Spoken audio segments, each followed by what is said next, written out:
इथे आम्ही आता जैतीर मंदिरकडे आलेलो आहोत.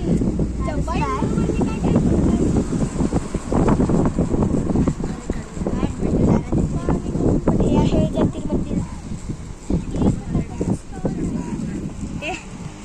इथे काल तर आम्ही आलोय जैतीर मंदिरकडे. हे आहे आमचं जैतीर मंदिर. चला तुम्हाला दाखवते मी. नमस्कार फ्रेंड्स. तर मी आता ही मंदिराच्या बाहेर आहे. आम्ही दर्शनासाठी आलेलो आहोत. हे जैतीर मंदिर आहे तुळसचं. खूप प्रसिद्ध असं हे मंदिर आहे. तर आम्ही जेव्हा जेव्हा गावी येतो तेव्हा तेव्हा प्रत्येक वेळी मंदिरामध्ये नमस्कार करायला येतो. खूप जागृत देवस्थान आहे.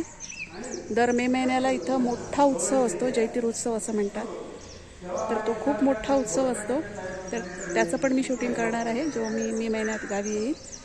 तर तुम्ही बघू शकता. तर आता आम्ही इथं सगळेजण आलेलो आहोत, नमस्कार करणार आणि मग जाणार.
नमस्कार फ्रेंड्स. तर आता मी आहे आमच्या मंदिरामध्ये. म्हणजे आमचं ग्रामदैवत आहे जैतीर.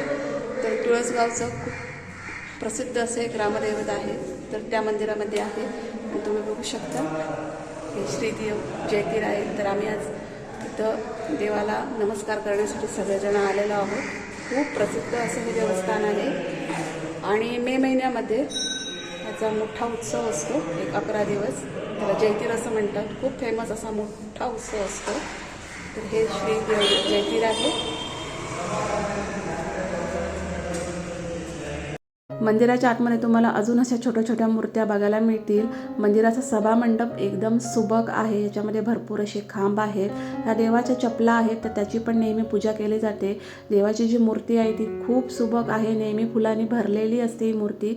अगदी नवसाला पावणारा असा हा देव आहे. तर हे बघा, अजूनही याच्यामध्ये मंदिरामध्ये अशा छान छान छोट्या छोट्या मूर्त्या आहेत. देवाला केळी, नारळ, अगरबत्ती लावूनच नमस्कार केला जातो. आणि ह्या मंदिरामध्ये घंट्या आहेत. ह्या वाजवल्यानंतरच वाजवल्यानंतरच मंदिरामध्ये प्रवेश केला जातो. आम्हाला अजून एक इथं छोटी अशी शंकराची पिंडी दिसली. तर अशा बऱ्याच छोट्या छोट्या मूर्त्या ह्या मंदिरामध्ये आहेत. मंदिराचा जो सभामंडप आहे तो खूपच छान आहे. त्याच्यामध्ये जे खांब आहेत ते फार रेखीव आहेत. त्याच्यावरचं काम पण खूप छान आहे. आणि देवाचा अंगारा आणि हे देवाचं तीर्थ घेऊन आम्ही मंदिरामधून निघालेलो आहोत. जेव्हा जेव्हा गावी येतो तेव्हा नक्की मंदिराला भेट देतो.